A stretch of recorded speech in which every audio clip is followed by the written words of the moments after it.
Hi submarine friends, welcome back to watching me build my diesel electric submarine. So it looks like I have screwed up. So what happened is I've installed this vent valve which vents the forward ballast tank, and I can't get the valve in with the O-ring installed. So I took the other side apart. Yesterday I mounted this one and it was perfect. It slipped in with the O-ring, no problem at all. So what I'm going to do now, I'm going to take that one out and I'm going to measure against this one to see if that one is too big. So I don't know if when I machine the O-ring groove, if I didn't make the O-ring groove deep enough, or if the bore on, or if this shaft size is too big. I don't think it is because it goes into the opening fine.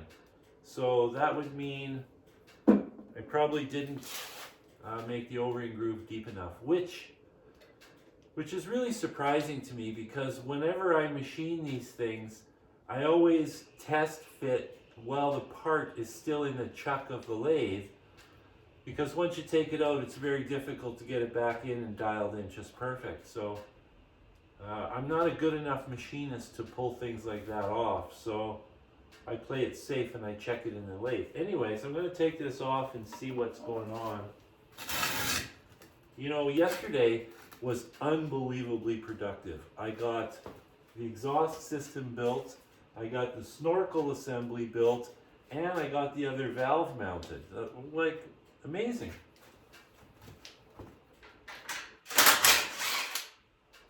So it only takes a second to remove this, so that's kind of handy.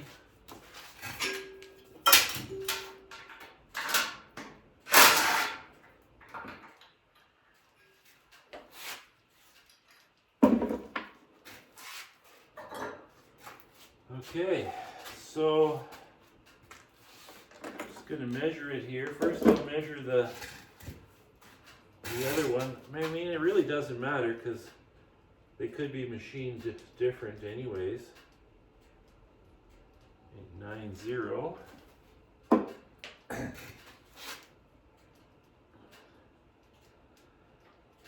Oh yeah. Yeah, this one's 10 thou bigger. That'll do it.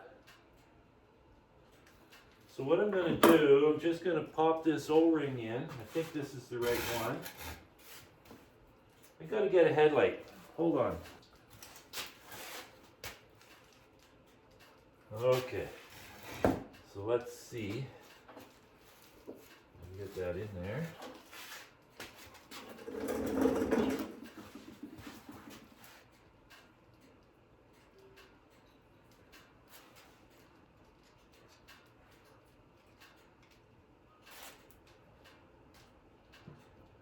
There we go.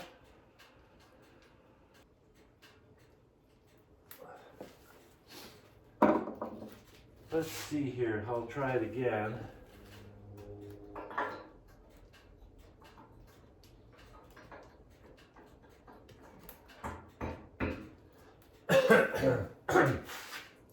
And now with these brackets welded on here, I can't kind of rotate and screw it in. So what I'm going to do, I'm going to take these pieces off and I'm going to put it back in the lathe, and I'm just going to, well, I'm going to take a bit off and I'm going to do a better job tapering the end so that it's coned going in.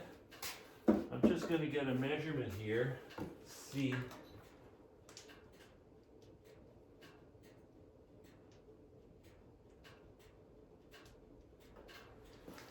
Yeah, you know, I'm almost thinking that,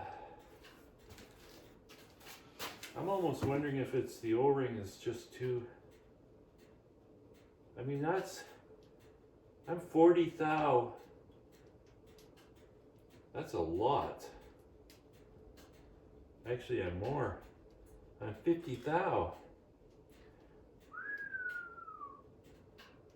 I got a feeling that this might be an O-ring issue. You know what I'm going to do? I'm going to try this on the other side.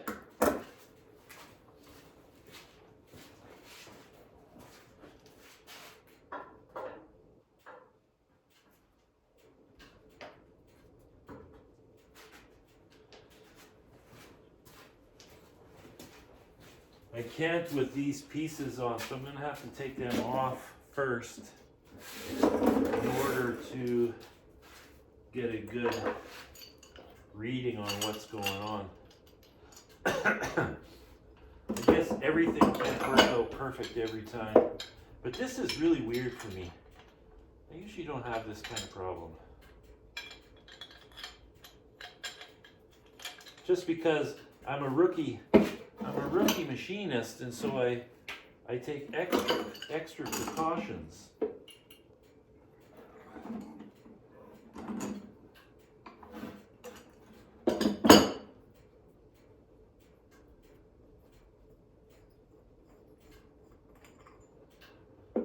I'm going to get something to mark this so I know that that piece goes on that side. How to put things back together sometimes. So if I just put some masking tape on this,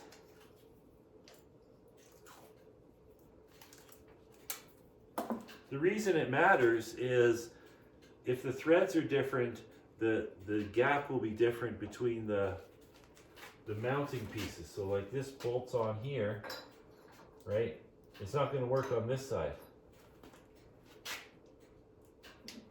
Actually, that's not right. If it's reversed and the threads are different, then the spacing won't be the same. I'm sure you know what I meant. Okay, so I'm gonna get this one off. I gotta take this off anyways to get it in the lathe.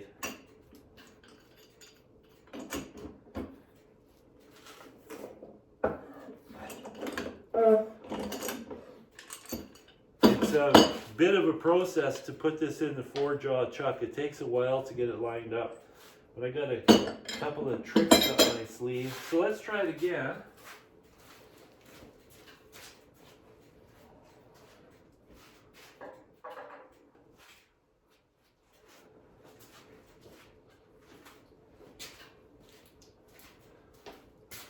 It won't fit on that side either.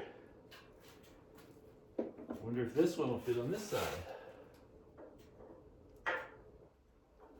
Yeah, those brackets keep getting in the way. I don't want to take this apart though. So let's put this in the lathe.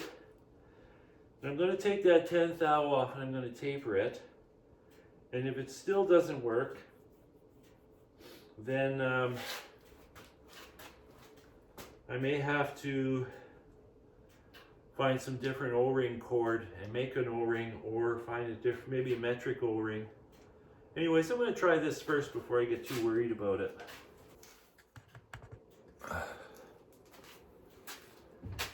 Okay, so I got to get this in the chuck centered. So I've got a centering bit in there right now. So what I do is I use that to help me get it close. And I'm a bit of a cheater, hang on. I made myself a little adapter so that I can run these in and out without standing there for an hour turning that key. Works pretty good. I'm sure most machinists do something like that. Like I said, I'm not a machinist. So you see what I do is I take the center of this and I line it up to the center of the drill, and it just gets me in the zone.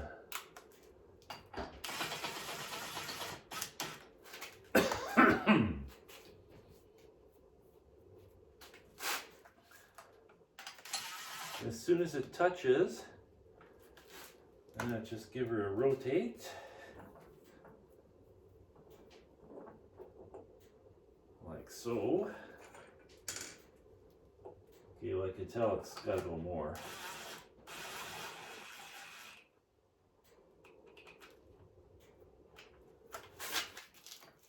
Yeah, this takes me a while, believe me. That's why you want to get it right the first time.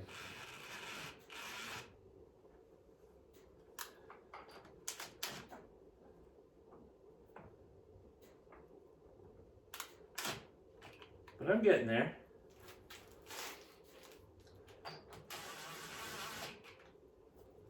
Now I'm going to come back this way a bit.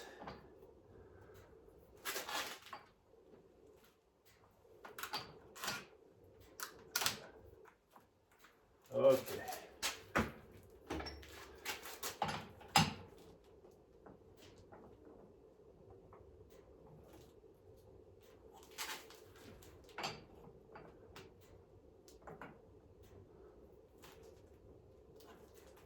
This really takes patience.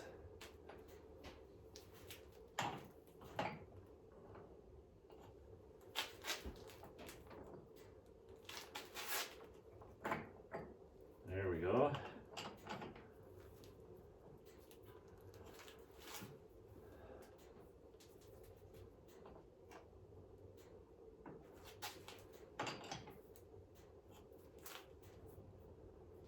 Okay, so now I'm in the zone. So now I get out the dial gauge, which I dropped and broke. So luckily, it was just a cheap one. So I can still use it, it just doesn't, the spring is broken. But that's okay, I make it work. I love watching the videos of the guys in India and Pakistan. Unbelievable what they do. And they just have a little wire. They have a little wire and they set it up, and so they spin the part and they just wait until the wire stops moving. I've done that. It works fantastic actually. But quite often it's noisy here from upstairs, dogs running around and whatnot, or fan going, so I can't hear when it's making contact. So the dial gauge is probably better for me.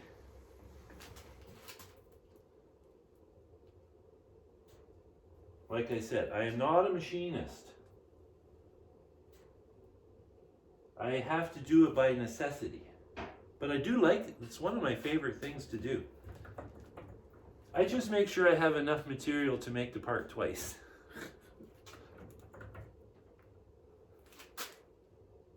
Okay, so I just put her on 0.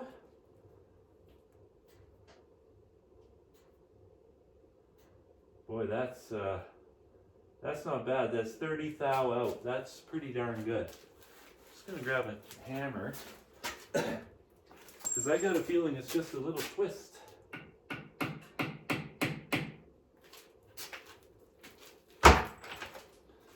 Try that again. Okay, so on there.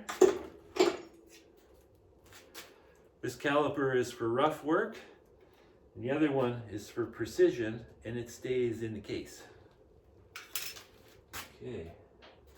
Well, precision for me. It's gotta go that way.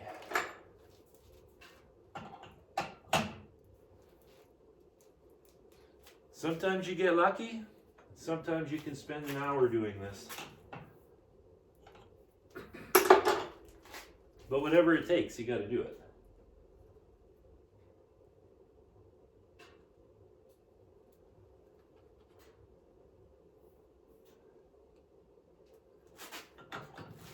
Now,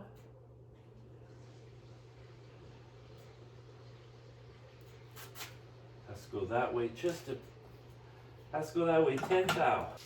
And somehow I managed to make it work.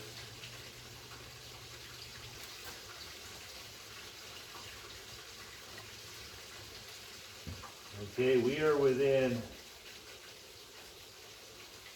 8 thou now. Ooh. So little.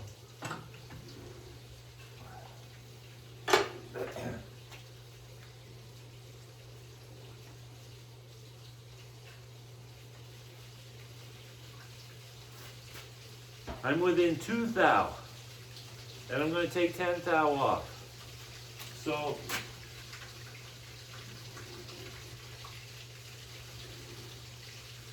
let me just double check that. I'm at 13. I'm 3 thou. Let me just try something here.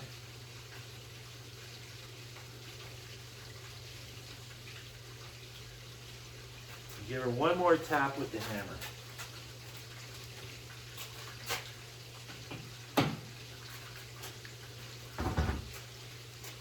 I mean, we're getting into a human hair thickness here.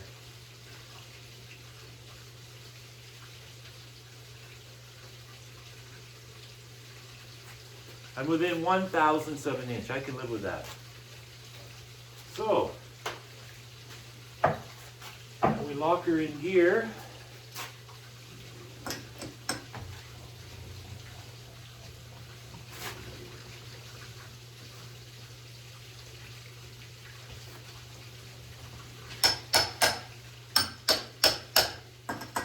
Check our clearance.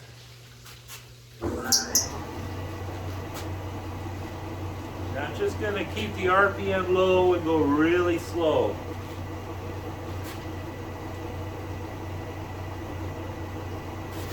I'll put it on the slowest speed also to really just take my time. I'm going to get my light, hang on.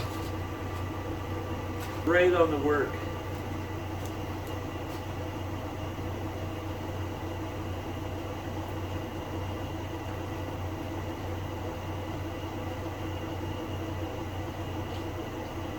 So I just made contact with the part, and I want to take 10 thou off, whoops. So I'm just going to give her 5 thou on here, which gives me 10 thou off on the overall size.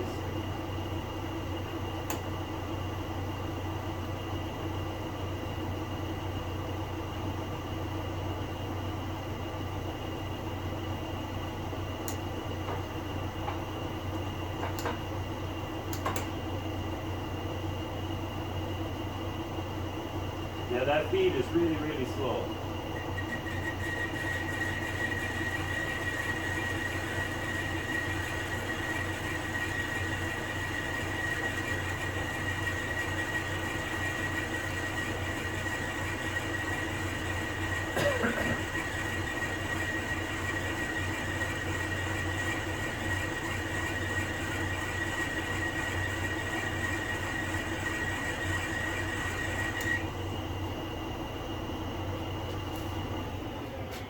Okay, I'm going to measure that. Get my caliper.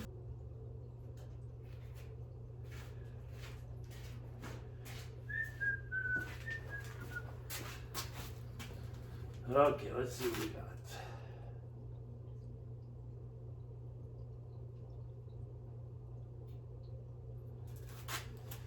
Okay, so we've got 86. I'm going to check the O-ring bore now. So I think that might be just right.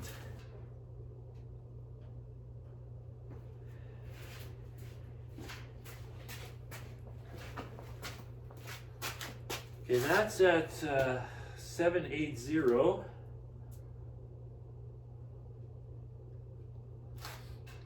And that's 785. That should push in. So what I'm going to do now, I'm going to put a little bit of a taper on there so that it goes in.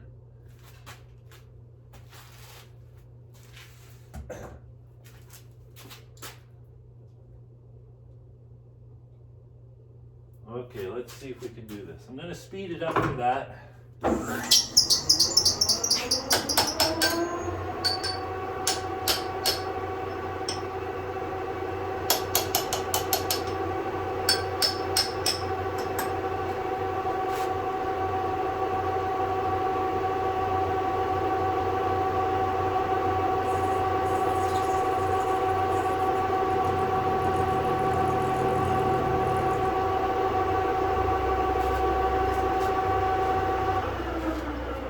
Let's have a look at that. I think I'm going to put a little more taper on it.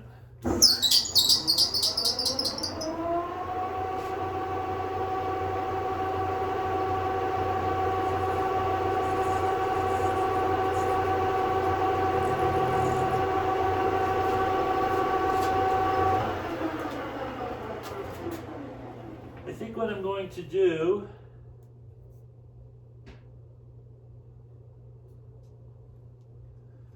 I'd like to get a little more so that I don't have to fight with it. I'm going to measure how far the O-ring is sitting in so I can see how long I can make the taper.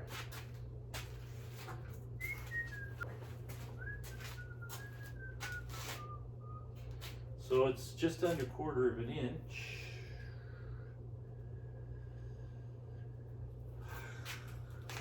I can go a little more. I'm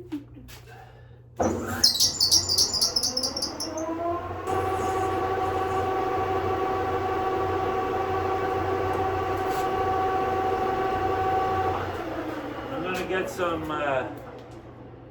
sandpaper, and so a really good friend of mine who helps me with all my launching and loading and testing and all that, he paints jet boats for a living, aluminum jet boats. So he gives me all these sandpaper pieces, but you know what? I have like 1,000 of these. So what he does is he takes a square sheet of paper and he needs a circle out of it to fit on one of his machines. So I get all these corners of the papers. It's fantastic because I use it for this and I throw it away. I don't care. Beautiful.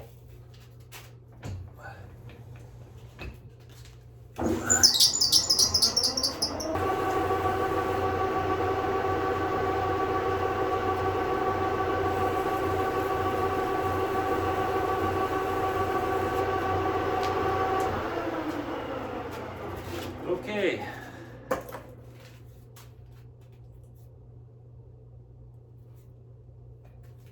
I think that's going to work.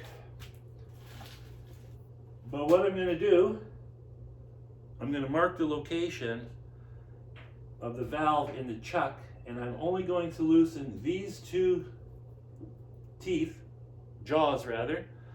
So if it's screwed up still, I can put it back in and it won't take me very much time at all.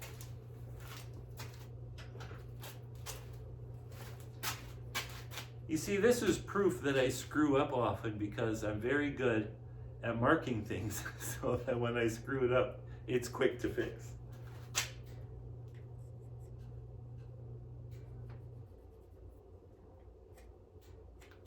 There we go.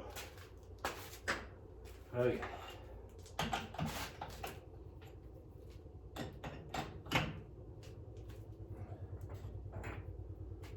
So let's take it over and give it a try. I can put a little lube on there.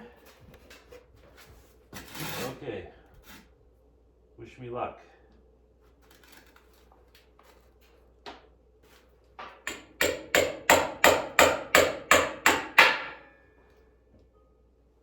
There it goes.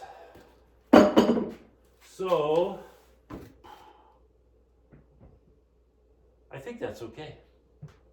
I mean, if it was a situation like a piston where it's moving back and forth or something rotating, I wouldn't like it that tight.